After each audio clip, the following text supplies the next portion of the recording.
In a secluded valley, embraced by mist-drenched peaks, there was a small village called Chandrapur, nestled deep in the heart of the mountains. The air was thick with the scent of pine and the earth's rich fragrance, and the villagers lived quiet, simple lives, untouched by the noise of the modern world. Here, time seemed to stand still, as if the mountain winds whispered secrets of forgotten times.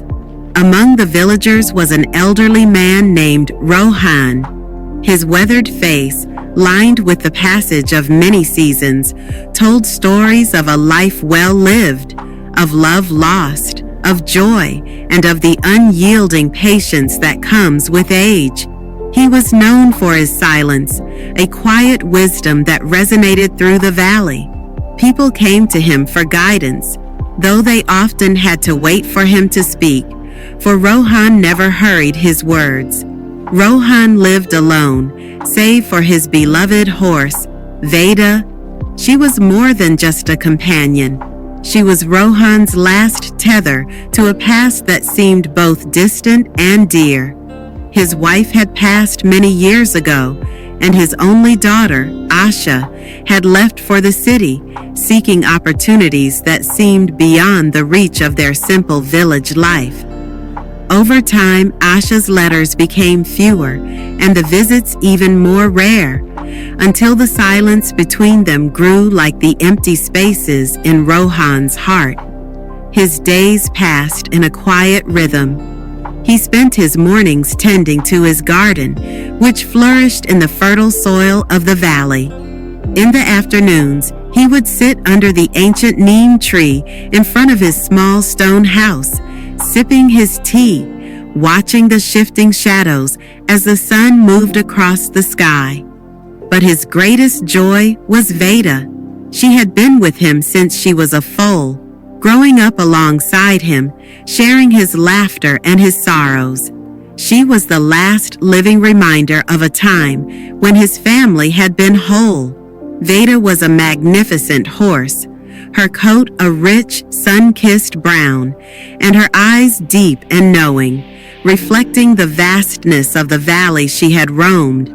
Rohan had raised her with care, speaking to her in hushed tones as they walked together through the forests and fields, her steps steady and sure. She had been his steadfast companion during the most difficult moments of his life. But one morning, everything changed. Rohan awoke to the soft chirping of birds and the warm embrace of dawn's light. He stretched, as he always did, and then made his way to the stable to check on Veda. To his shock, the stable door was wide open, and Veda was gone. For a moment, Rohan stood frozen, disbelief clouding his mind. Perhaps she had wandered into the forest, he thought. But as the hours passed and the sun rose high in the sky, there was still no sign of her. His heart began to ache with worry, but he did not allow panic to take root. The villagers, noticing his absence from his usual spot beneath the neem tree, gathered around him. They had known Rohan for many years and saw him as the steady presence in the village. Now, their concern was palpable. "This is a terrible loss," one of the men said gravely. "She was more than a horse to you, Rohan. She was your companion, your connection to the world." Another woman sighed. "Without her, what will you do? How will you face the days ahead?" Rohan, standing tall despite the heavy weight of his worry, replied calmly, his voice steady as the earth beneath their feet. "Perhaps it is a loss. Perhaps it isn't. Only time will tell." The villagers were puzzled by his response. Some thought he was too old to understand the gravity of the situation. Others admired his calmness, though they could not fathom the depth of his inner peace. Days passed, and Rohan's worry grew with each empty sunset. But then, as if the mountains themselves had willed it, Veda returned. She was not alone. Alongside her came 3 wild horses, their bodies sleek and powerful, their eyes wild with the untamed spirit of the forest. The villagers gasped in awe. "What a gift! You've lost one, but gained 3, they exclaimed, their voices filled with wonder. But Rohan, looking at the wild horses with quiet understanding, only nodded. His eyes held a depth that few could understand. Perhaps it is a blessing. Perhaps it isn't. Only time will tell. He began the slow, patient process of training the wild horses. He did not shout or demand. Instead, he approached them as he had Veda when she was young, with quiet respect, gentleness, and an open heart. It was as if he could hear the horses' thoughts, feel their fears, their hopes, and their desires.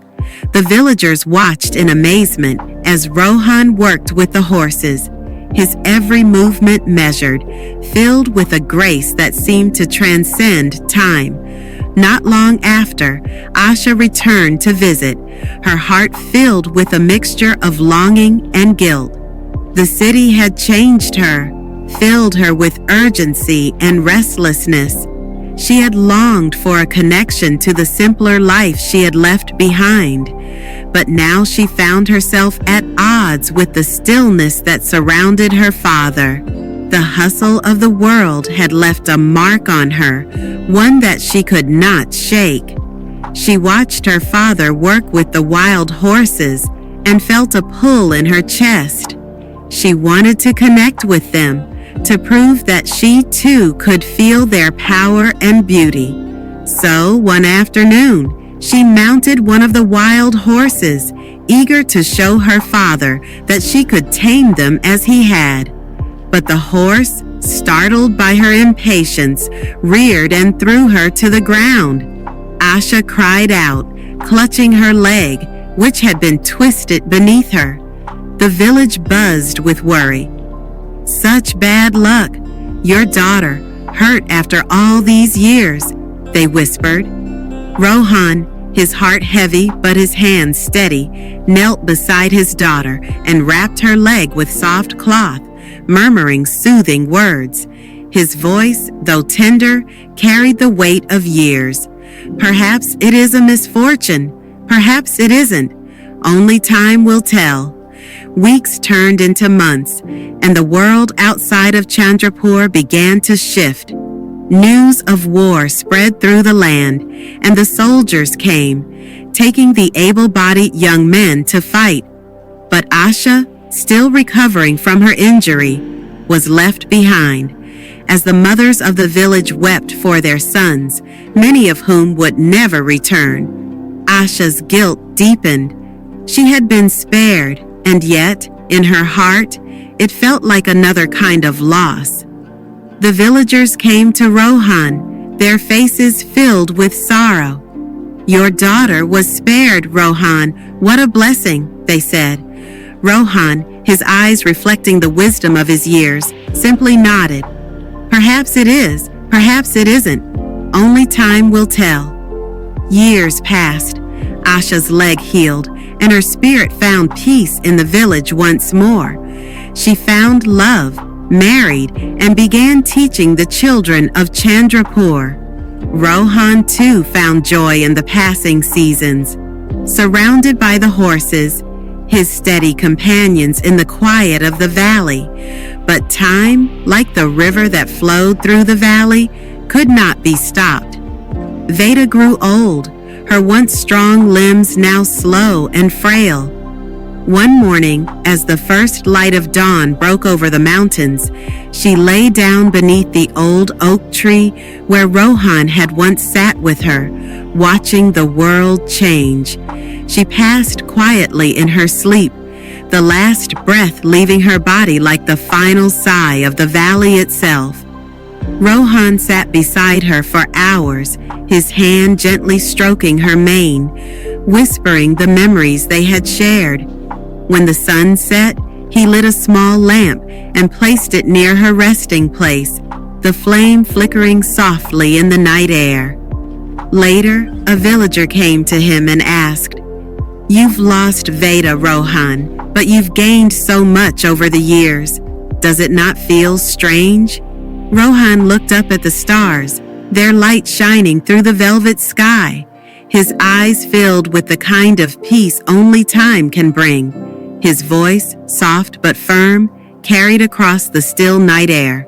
"Life gives, life takes," he said. "Joy and sorrow walk hand in hand, side by side. The key is not to hold too tightly to either. Time passes and all things change. But what matters most is how we walk through it, with patience, with grace, and with the quiet knowledge that life unfolds as it should, no matter how much we try to control it." If you enjoy my stories, don't forget to like, share, and subscribe. Your support means a lot. Feel free to leave your suggestions in the comments to help me improve and make the stories even better.